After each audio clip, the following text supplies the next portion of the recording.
urambwira HORTENSE uravuga ntago uzi umugabo wanjye uko ari kose kubaka n'icyemezo. You're saying things but you don't know my husband. Uko umugabo wanjye yaba ameze uko ari ko kose. However much our husbands could be, ngiye kubaka. Uzubaka pe. I'm going to build. You're going to build. Ibi bintu ni iyi ni business y'Imana, iyi ni affaire y'Imana. This is God's business. Twe kuraga abana bacu ibintu ngo umva ngo ambwira nabi ngo ntangirira gutya, ibyo bintu kweri koko. Those little things. Iyo bigeze hano hantu njya ndakaramukunda ariko hari ni koko haba abantu bagoye kubana nabo. Sometimes there are people who are difficult to live with. Ariko kukazi ho urorohewe kukomeza ukajyayo. At workplace is it easy? Ushaka amafaranga se byo biroroshye. Finding money is it easy? Ni igiki cyoroshye mu buzima. Is there anything that is easy? Kuburyo ndaga abana banjye gutandukana no twashaka. So that I could leave a legacy of divorce in Japan. Muri twebwe harimo abinginzi abanyamasengesho dusengera igihugu. Amongst us there are prayerful people who pray even for nations. Dusengera abasinzi abasambanyi b'abanyarwanda. Fornicators who are Rwandans. Ariko yaba ari umusambanyi wawe n'umusinzi wawe bikakunanira kumusengera no kumwihangana. But if it is your person, your fornicator, and you fail to be patient about Mothers Union turi hano. Mothers Union who are here. Tugiye kubaka ingo. Are we going to build homes? Muri twebwe nta uzasenya. Ati ni mutugire inama. We need your counsel. Igihe umuntu yapfakaye. When you have lost your husband. Akenshi ko bijyagiye bigaragara umuntu agasa nk'uwatakaje kuba umugore. Sometimes it feels as if someone has lost their womanhood. Aba yabaye ngira ngo umugabo simbizi. Hanyuma ni ubujyanama bakeneye ku bantu bapfakaye uburyo akomeza kuba umugore ntatakaze umugore. How do you continue to be a woman when yet you had lost? Ikindi muraza kubisubiriza rimwe cyangwa se ubujyanama mabutangira rimwe tuva hano dutaha. As we live here, baza babasanga bababwira bati umugabo arenda kunyica. I want you to be reminded there are people who are going to come to you telling you that their husband are going to kill them. Kuko haraba ababusinga cyangwa se abahohotera abagore mu buryo bukomeye cyane. There are others who abuse women in a shocking way. If someone comes to you and tell you that they are abusing them at the point they think they can be killed in that home, don't tell them that stay there until they kill you. Tell them run away. Mwadufasha uburyo tugiye kugenda dufite impamba y'uburyo tugiye kurwanya divorce ikomeje kugaragara ndetse noneho yageze no mu bakristo. What package could you give us that is going to help us to fight the divorce that is rising even in the Christian homes? Icyambere bari bagihaye Pastor Taisire, icyakabiri bari bakibajije Bishop. Okay. Kanisubiremo icyakabiri ni impamba mugiye gutanga kuko divorce zimaze kuba nyinshi. Tuvuye ahangaha niki tugiye kujyana kigiye kongera mbese ijambo tugiye gukoresha rigabanya divorce zirimo gukabya. Okay, reka nsubize iki ariko ngira ngo HORTENSE na Penny nabaraza kudufasha kuko je sinigeze mba umugore. Nta nubwo nzawe bibure byararangiye. Bo umuntu yakomeza ate kuba umugore kandi yapfaka? How can you continue to be a woman yet you have lost your husband? Nanjye ndemeranya n'uwabajije icyo kibazo. I agree with the person who asked that question. Nibyo nababwiraga nka mama umwaka wa mbere waramugoye pe. That's what I was telling you. The first year it was difficult for my mom. Igihe kinini twamubonaga arimo kurira. Usually we saw her crying. Ubu nibwo nabyumvise yuko ashobora kuba yari yabuze icyerekezo. I now understand it because maybe she was trying to find the direction and she couldn't find it. Kuko kugeza icyo gihe papa niwe wari provider. Because until our dad died, he was the provider. Yari umucuruzi. He was a businessman. Azana amafaranga. He could bring money to. Ubuzima bworoshye. Life was easy. Bamwishe. And when they killed him, banasenya na boutique yacuriza. And they broke down even the shop that our shop. Barangije n'urugo iwacu baradusahura. And they even stole everything that we owned. Yagomba gutangira kuri zero. So our mom had to start from zero. Rero ako gace k'umugore kuba dependent ku mugabo. So that part of a woman to depend on their husband, iyo ubyumvise kare ukava muri iyo ntuze yo kumva wabuze uwo wishingikirizaho. So when you detect it very early and then come out of that camouflage of depending on to someone, wari ufite inkingi wegamiraga, you had a pillar that you were leaning on, none inkingi yavuyeho, and now this pillar is gone. kwihutira kumva ko noneho ari we wabaye ya nkingi, To be able to comprehend, to understand that you're the pillar now, nicyo kizagufasha guhangana n'ubupfakazi. it is going to help you fight the widownness, being a widow. Iryo ni ryo somo rya mbere nigiye kuri mama. That is the lesson that I learned from my mom. Kuko hari abandi bapfakazi twari duturanye, Because there are also other widows that were living in our community. bo neza baribuze, Those ones lost direction totally, hanyuma ntabwo abana babo bageze ku byo twagezeho. and their children did not achieve what we achieved. Kwifata, catch yourself early, kumenya ngo nari mfite inkingi none inkingi yagiye nijyewe inkingi. Knowing that the pillar has gone and I am now the pillar. Hari icya kabiri niyo mpamvu navuga ngo tubihe Hortense cyangwa Penina. The reason why I said that we should give this to Hortense or Penina, Bose kwiyitaho ukaba umugore usa neza kandi uri umupfakazi. taking care of yourself and look good when you don't have a husband.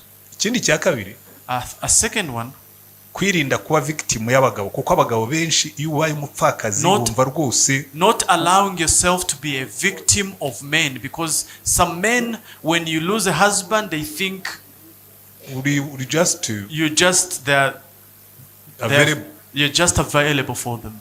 ibyo mvuga ni ibintu nagiye mbona. These are things that I've seen. Ariko iyo uri umupfakazi wihagazeho, But when you're a widow that is strong, wita ku bana bawe, you take care of your children, ukiyitaho, you take care of yourself, ukiha agaciro, and you give yourself value, ariko ugasa neza. and you look good. Ngira ngo icyo abadamu nibo bazi ibyo gusa neza.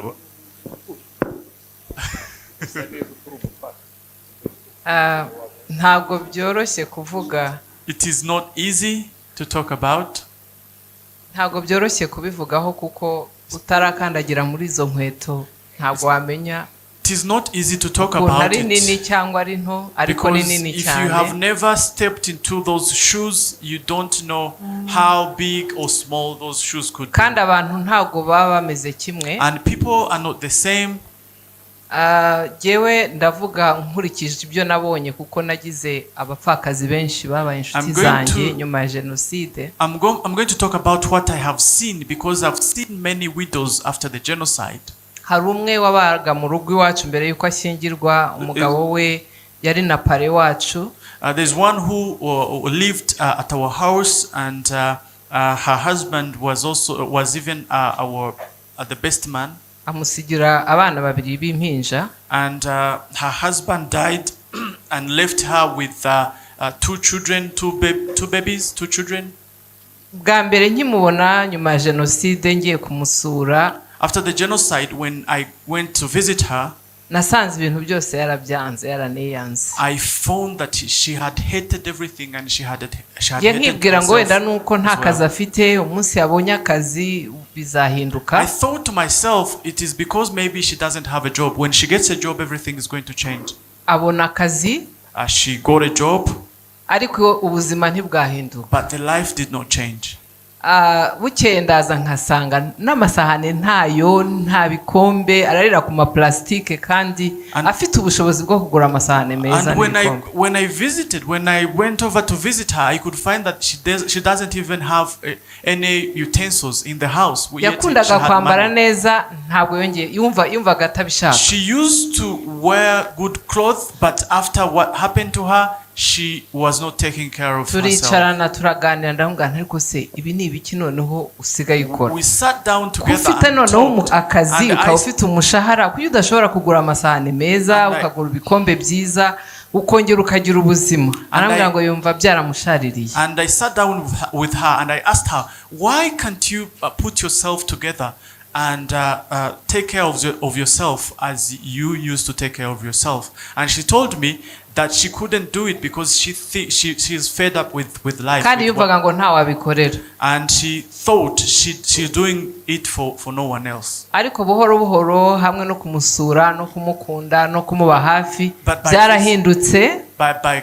being close to her, by visiting her, by comforting her, everything get to change. Yita ku muryango ariko nawe yitaho. She started taking care of herself as she takes care of her family. Atangira no kujya yigisha abandi. And she started also teaching others, counseling others. Umwe mu ba queens iwacu tugera abamama b'abapfakazi bitwa ba queens i Remera. At our church we have a group of women that numwe mu ba queens kandi wigisha abandi kwitaho no kwita ku bo yabyaye no kwita ku muryango. That group that is called the queens. Hari benshi rero abantu benshi ntago bakira ubupfakazi cyangwa ibibazo kimwe. Sometimes people are not going to receive the fact that their widows are the same. Hari uzasanga yimariraho ahubwo amafaranga kugira ngo hanze batamucishamo ijisho. You find some who are going to spend all their money on themselves because they don't want others to know that they are widows. Nabo narababonye. I've also seen those ones. Ugasanga nta nibyo kurya nta nibyo kunywa ariko yitayeho cyane. You find that they don't have food or drinks, but they are taking care of themselves too much, more than rero ngira ngo ibyo pastor yababwiye nibyo nukumenya ngo nubwo uri inkingi imwe ariko ugomba gusenga ugahamagara Imana ikakubera umugabo nkuko yavuze ko izaba umugabo umurengezi w'abapfakazi kakurengera. Even though you are a pillar, but you also need to be able to pray and call on God to be able to help you and support you. And you should also find good friends to pray with you and to comfort you and to walk the journey with you. Kuva mu rwobo wabagiyemo abari rurerure cyane because that pit that you had fallen into, it is a long pit, it's a deep pit that you need to put yourself together to hari benshi bakomeza bakigaragura hasi yo ngiyo mu rwobo. There are others who go into that deep pit, abo akenshi navuga ngo barapfa kuko bapfa bahagaze kuko ntibashobora kuzamuka ariko wigize umugisha ugenda uzamuka buhoro buhoro. And you find those ones are dead walking because they have failed to put themselves together to be able to go over what happened. Inama nabaha nuko abameze batyo bataheranwa n'agahinda. The advice that I could give, if you one of them, you should be courageous, should be able to hold yourself together because God is on the throne and He's still working. Yeah, baravuze ngo nsoreze kuri cya kindi cya divorce mwakagira Imana. Divorce yo ni icyorezo cyarateye. Divorce is now a pandemic. Ariko ibyinshi birimo guterwa n'ibintu biriho iki gihe. But it is coming from the trends that are going on. Narimo kureba material dukoresha muri counseling uko dukansoringa abageni bere ko tubashingira. I was looking at the materials that we use when we are teaching couples before they get married. Nasanze materials dukoresha tuba ni y'umukobwa n'umuhungu none mwese musigaye muza mwararongoranye. So the materials that we use, it is for a boy and a girl. Yeah, but now they come, they are already pregnant, they've been living together for arabigeze no kunseka mbabwiye ibintu baraseka barakwekwe. Laughed at me when I was training them. Ubwo rero umusingi icyambere natwe itorero uko twigisha abageni bikwiriye guhinduka. So firstly, the foundation, the way we teach couples before they get married, we need also to change it. Ikindi cya kabiri ni ikintu bita umunezero, happiness. The second thing is happiness. Abantu basigaye bumva happiness, ngomba kuba happy, ngomba kuba think they need to be happy, they need to be happy, they need to be happy. Noneho ingo ngomba kujya mu rugo ngombe happy, ngomba kugira umugabo ngombe happy, bagomba kuntekera ngombe happy, tugomba kuba ngombe happy so that I am happy. I should do this because I need to be happy. Mu byukuri umugabo n'umugore ntabwo ntuza goro yacu nini ntago ari happy. frankly speaking, the goal of a home is ubuzima more urimo than being gushaka umuntu happy. mugiye gufatanya kubaho. You're finding someone that you're going to live. Kubaho rero ntago biri happy kubaho Life is na not mw'abantu. happy. Guhinga, gusarura, abakora, guhembwa umushahara, ntuhaze, Going to work, akazu akabona kakaba gato, paying rent. Ibi rero ndumva dukwiriye gusubira inyuma tukareba. We need to go back and evaluate. Ntabwo nzi mucyara wowe urabibona gute?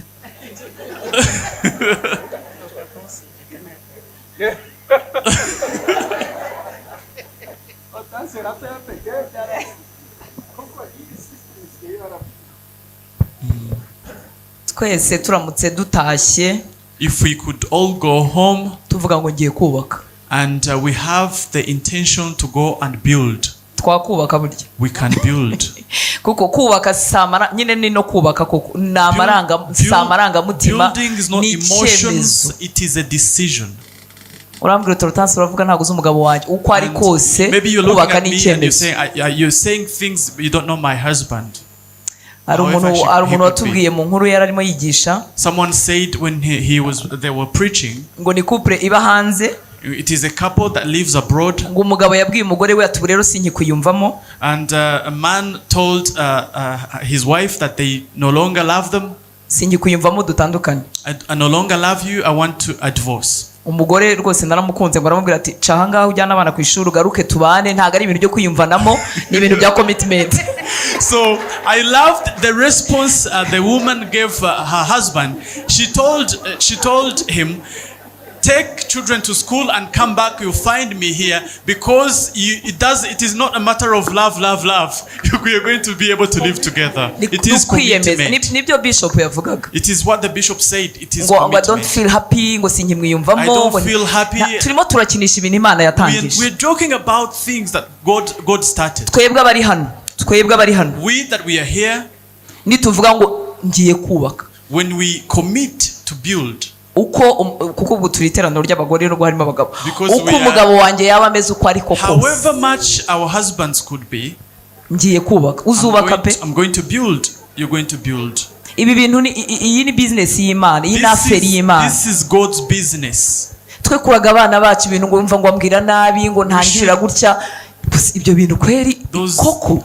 Those little things. Iyo bigeze hano hantu njya ndakaramo ukuntu, ariko Sometimes hari when I igihe get here, I'm angry. ni koko habaho abantu bagoye kubana nabo, Sometimes there are people who are difficult to live with. ariko ku kazi ho urorohewe, But ukomeza ukajyayo. at workplace, is it easy? Gushaka amafaranga se byo biroroshye. Finding money, is it easy? Ni igiki cyoroshye mu buzima, Is there anything that is easy ku in buryo this life? ndaga abana banjye gutandukana So that I n'utwashakanye. could leave a legacy of divorce into my family. Reka nongereho nanagenda, uko Bibiliya avuga ngo utize nashaka kugenda agenda. Even if they leave, because the Bible says those that are unbelieving, if they want to leave, let them leave. Nabwo uzamutegereze. Please wait for them.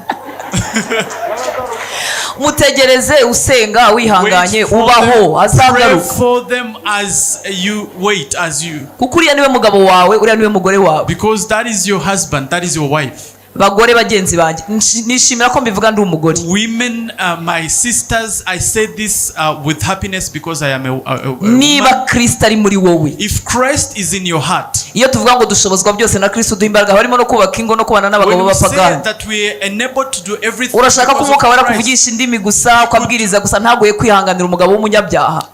the Holy Spirit can do anything. It could help you even to be patient with your husband. Muri twebwe harimo ab'ingenzi, abanyamasengesho dusengera igihugu, Amongst us, there are prayerful people who pray even for nations. dusengera abasinzi, abasambanyi We pray for b'abanyarwanda. drunkards and fornicators who are Rwandans. Ariko yaba ari umusambanyi wawe n'umusinzi wawe bikakunanira kumusengera no kumwihanganira. But if it is your person, your fornicator, and you fail to be patient about it. Mothers Union turi hano, Mothers Union who are here, tugiye kubaka ingo. are we going to build homes? Muri twebwe ntawe uzasenya, Are we not going to destroy a Imana home? izadushoboza. God is going to enable us. Murakoze. May God bless you.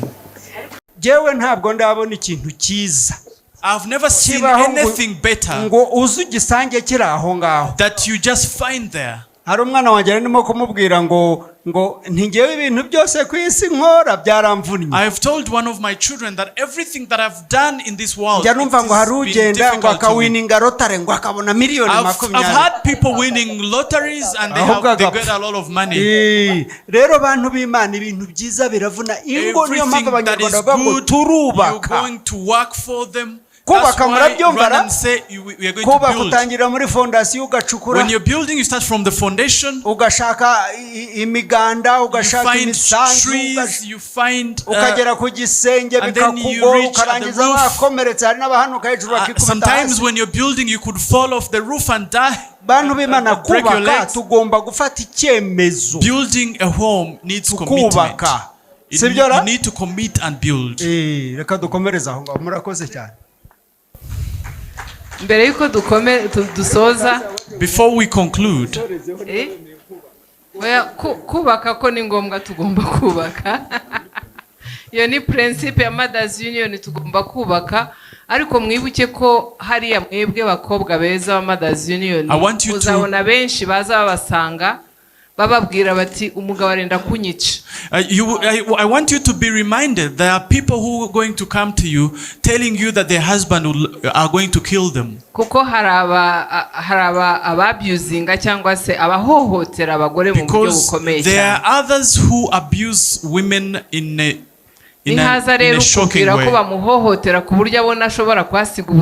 If someone comes to you and tell you that they are abusing them at the point they think they can be killed in that home, don't tell them that stay there until they kill you. Tell them run away so that they don't kill you. Run away so that they don't kill you, and please remind them that there is police and they have their rights and they have, so that they are not killed in their homes. We cannot support abuse. I want you to know it. But what Pastor Hortense said, everything that we achieve, we have to work for it. Please stand up and build your homes. Thank you very much. Please give them a round of applause. May God bless you. Allow me and go back to your seats.